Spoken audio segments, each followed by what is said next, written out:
Magandang gabi mga kaibigan, mga kababayan at mga kapatid. Ninibago na naman yung balita po tungkol sa International Court of Justice na di umano nag-a-apply na ng authority from the International Criminal Court ang prosecutor upang formal na maimbestigahan si President Duterte tungkol di umano sa mga krimen na nagawa nito sa ilalim ng digmaan laban sa droga. At ayon kay Attorney Colmenares, malakas di umano ang ebidensya laban kay Pangulong Duterte tungkol dito sa human rights violations. So, ito naman po ay hindi na lumang issue. In fact, last year pa ito. At medyo naulit po ito ngayon. Itong kaso na ito was started with the complaint filed by late Attorney Sabio. Namatay na po ito. At ayon sa kanya, ang nag-finance nitong pagpapile ng kaso na ito, ang nag-finance sa kanya ay si Senator Trillanes. Nung itong si Trillanes ay senador pa. So ang ibig po sabihin niyan, ang ginamit na pera sa pagpapile ng kaso ay pera ng sambayanang Pilipino. Ipinail po ito ni Trillanes at ng mga oposisyon. Di umano sapagkat in the war on drugs that was proclaimed by President Duterte, a lot of posers, drug addicts were accordingly killed.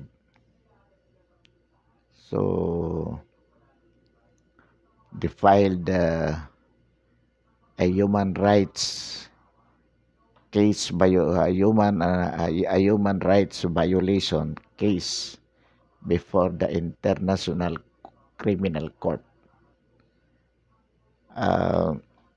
Ang nakapagtataka po dito, kailan lamang, it's a matter of days past, lumabas din yung panawagan ng IPU, International Parliamentary Union, for the government to release Senator De Lima from imprisonment and also to dismiss the drug case against her. So, and look at the timing. It's about election time because by October, filing na po ng certificate of candidacy. At mayroon nga pong mga mismo, hindi natin masasabing rumors because the PDP laban last 1st of June this month, first day of this month, nung sila magkaroon ng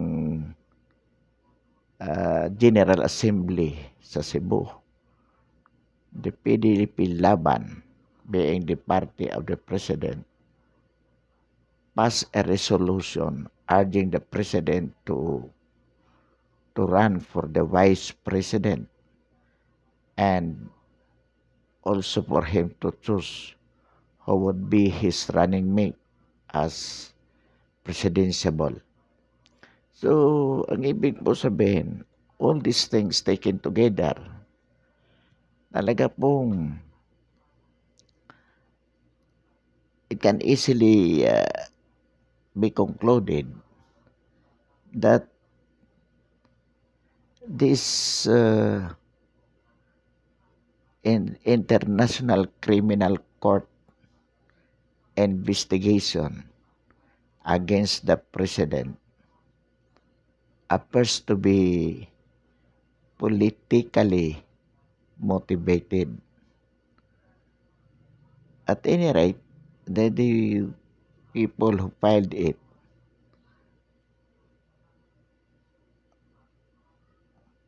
the lawyer who filed it accordingly by his own admission. It was the Trillanes, the opposition, the number one critic of the president, who financed the filing of the case. So in other words, it is easily to conclude that this is politically motivated as a sort of harassment against the president. Ito po ang paniniwala natin dito. Ngunit katulad ng nabanggit na natin noon, ano po ba ang ating paninindigan sa isyong ito? Well, we reiterate our opinion and our stand on this issue to the effect that the International Criminal Court has no jurisdiction over the president. Ours being an independent country, they could not or we do not recognize the authority of the ICC to investigate upon this alleged violation by the president of human rights in the Philippines. Hindi po natin tinatanggap yan. Yung sinasabi nilang maraming namatay dahil sa digmaan laban sa droga, well, that was an internal affairs or it is an internal affairs of the country from which the international community has nothing to do with. Wala po silang pakialam. In fact, ang alam natin, nag-withdraw na ang Pilipinas mula sa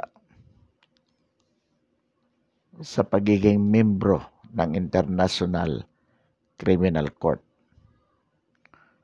dahil po dito sa issue. Inuulit po natin, hindi natin kinikilala ang kapangyarihan ng ICC para imbestigahan at litisin ang ating Pangulo. Katunayan po, sa saligang batas maliwanag naman po yan na ang Pangulo natin has immunity from all suits except only the impeachment complaint. With respect to any other cases, the president cannot be sued. How much more the international criminal court investigating and even trying the President of the Republic of the Philippines in violation of the Philippine Constitution. So we cannot allow it. Otherwise, if we would allow it, then that would in effect a violation also of the fundamental law of the land. Yan po yung ating paninindigan. Kaya wala pong, inuulit natin, wala pong jurisdiction o wala pong kapangyarihan ang International Criminal Court para mag-imbestiga at maglitis sa ating Pangulo for crime against humanity. In the first place po, the Filipino people do not see any violation by the President in relation to his war on drugs.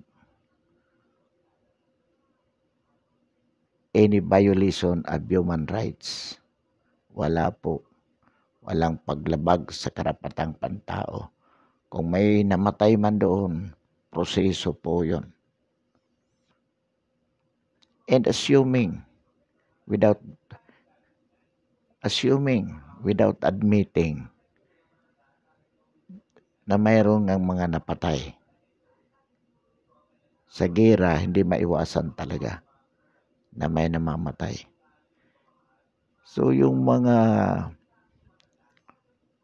concern na police elements who have proven to have violated the protocols, their so-called rules of engagement, then yun, they can be tried anyway in our local courts. We have our judicial system to try any police element found to have violated the so-called rules of engagement.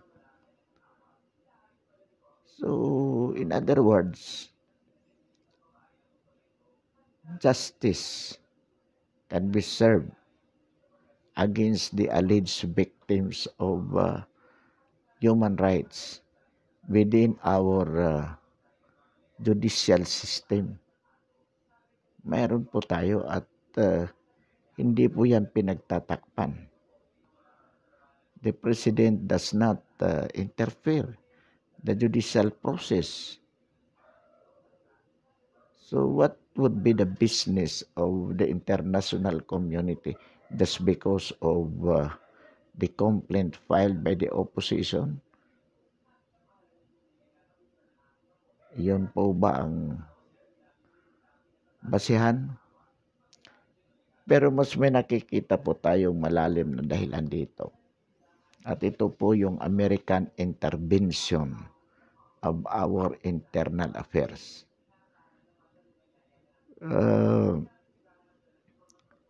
Be it noted na ito pong renewals of the IPU, of the ICC on the part of the IPU, renewal of their call to release De Lima from imprisonment. And with respect to this ICC, renewal for the investigation process, the trial of no less than the President himself for the alleged crime against humanity. Yung timing po nito, mag-e-election, another thing is that President Duterte has suspended the effectivity of the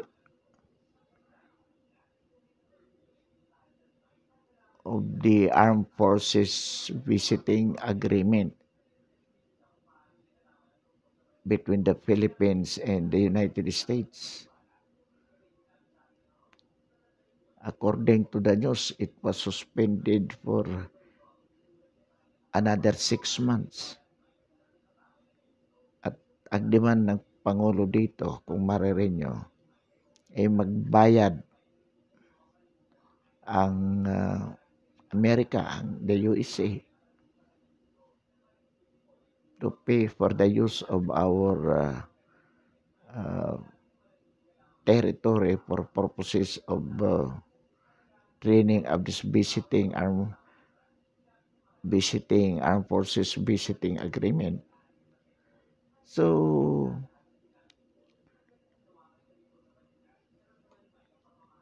hindi po natin maiwasan na hindi ma-associate ito. Ang paniniwala po natin dito, ang Amerika ang nasa likod ng mga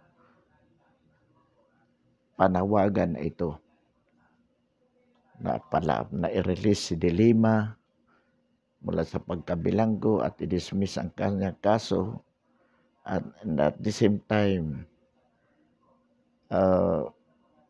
paimbestigahan si Pangulong Duterte at titisin sa ICC o sa International Criminal Court. Ang lahat po ng ito ay itong mga international agencies na to is under the influence of the United States of America. So, ibig po sabihin yan, this is one way of compelling Duterte to recall his suspension of the Armed Forces Visiting Agreement. Alam po naman natin ang situation dito sa West Philippine Sea or South China Sea. Na ibig sabihin po, kailangan talaga ng mga maging effective itong Armed Forces Visiting Agreement between the two countries, the Philippines and the USA. Bakit po? Sapagkat magagamit nila ito in some sort para dito sa American intervention sa West Philippine Sea affairs. Sapagkat alam naman natin na ang interest ng Amerika dito sa Asia ay hindi lang ang Pilipinas. Nariyan po ang Taiwan, ang Japan, and even these ASEAN countries. Somehow the US has to protect,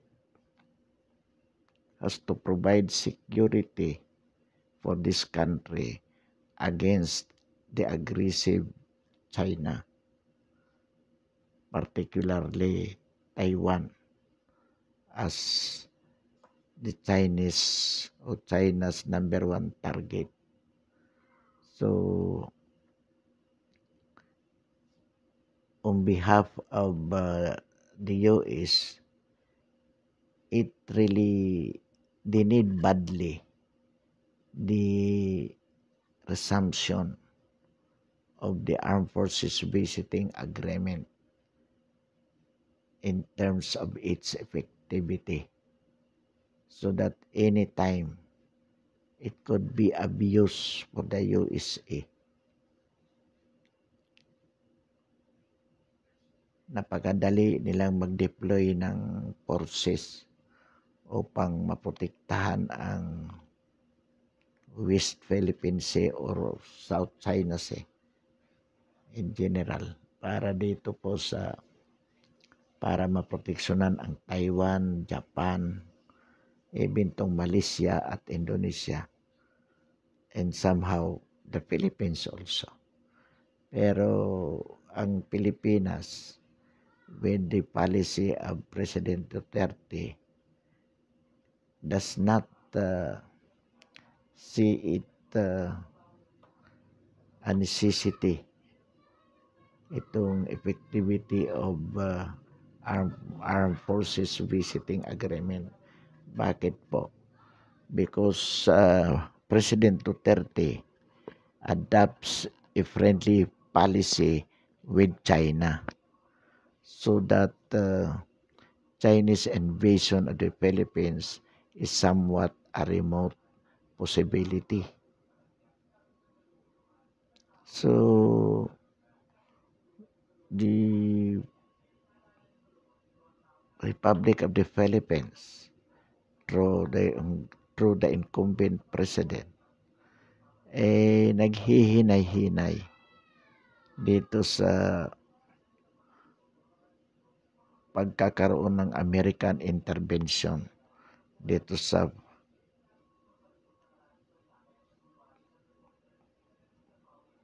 in this Asia Pacific affair. Kaya ginagawa ng Amerika, it resorted to this stabilization activities against President Duterte. Sapagkat itong ICC intervention, its enthusiasm to investigate and subsequently try the president for the alleged crime against humanity is a prelude to oust him, so that their puppet in the person of the Vice President Robredo could take over the presidency. And beyond 2022, Robredo can still continue because she would be allowed to run for president. Even if this early, she could assume the presidency, assuming President Duterte would be ousted. But even if he could not be ousted within this 1 year to go, as his last year in office. The most important is beyond 2022. Yun ang mas mahalaga sa Amerika, sa pamamagitan ng pag-install nila ng kanilang tao. And masisiguro nila kapag si Leni ang nakaupo or whoever in the position, in the opposition to become a president, definitely magiging tao din po yan ng Amerika. Kaya mga kababayan, mga kapatid, dapat po magkaisa ang sambayan ng Pilipino upang tutulan po itong pakikialam ng ICC at IPO sa ating panloob na suliranin. Itong mga opposition po na sila yung nag-initiate at they are actually happy for this development. Sabi nga ni Attorney Colmenares. So in other words, kung mangyayari po yan, kapakinabangan din yan ng mga komunistang terorista. Kasi ang pinakamahigpit nilang kalaban ngayon ng mga CPP, NP, NDF ay ang ating Pangulo. Sa dulot ng kanyang determinasyon na wakasan sa lalong madaling panahon itong mga CPP, NPA, NDF. Ngunit alam po natin hindi magtatagumpay ang ICC, ang IPO, or even the UN. Hindi sila magtatagumpay na patalsikin ang ating Pangulo o kaya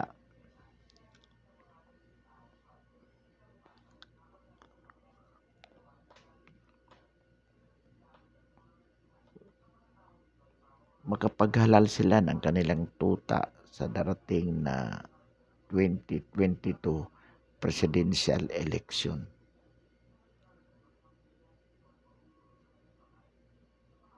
Hindi po sila makakapaghalal sapagkat alam po naman natin na the majority of the Filipino people is behind our president. Bakit po? Sapagkat nakita natin dito yung kanyang performance na talaga po namang beyond appreciation. Kahanga-hanga po. At makikita po ang kanyang pagiging makamasa at yung kanyang ipinakitang mga initial moves to destroy the oligarchy in the Philippines.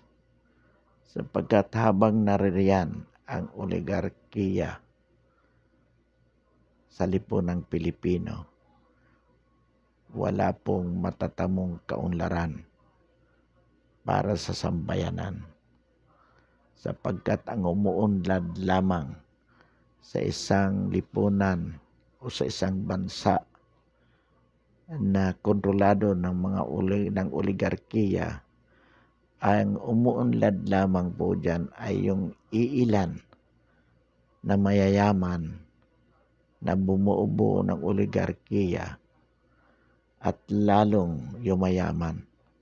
Samantalang ang higit na nakararaming mamamayan na nasasadlak sa kahirapan ay lalo lamang nalulubog sa kumunoy ng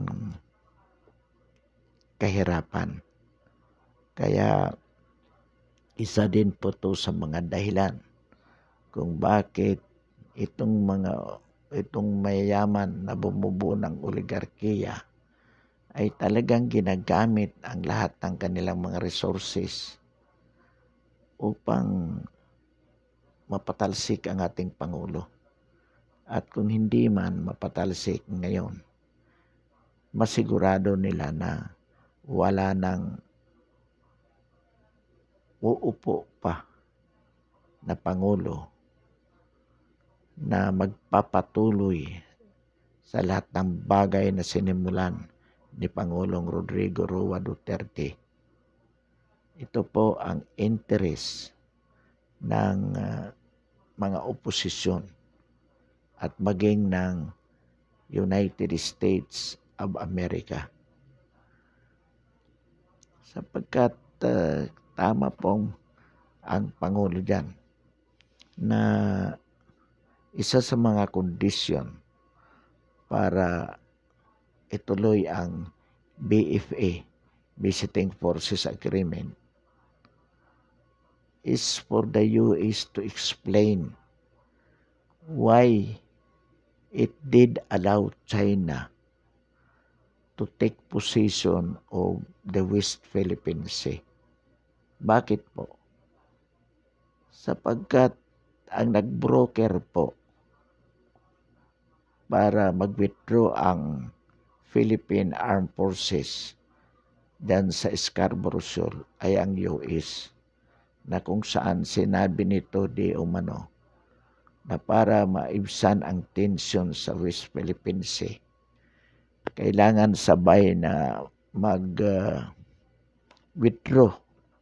ang Pilipinas at ang China ng kanilang mga pwersa dyan sa West Philippine Sea. Ang Pilipinas ay sumunod na mag-withdraw, pero ang China hindi.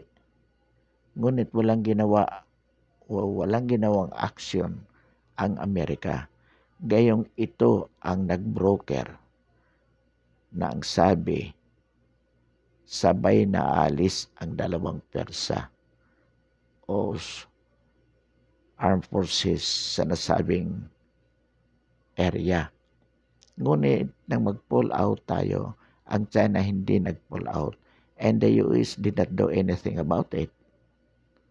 So itong sinasabi ng ating Pangulo na kailangan ipaliwanag ng Amerika kung bakit nangyari yon. At kung hindi sila magbibigay ng paliwanag, ang sabi ng ating Pangulo, hindi na niya ipagpapatuloy o tuluyan ng kakansilahin ang Visiting Forces Agreement.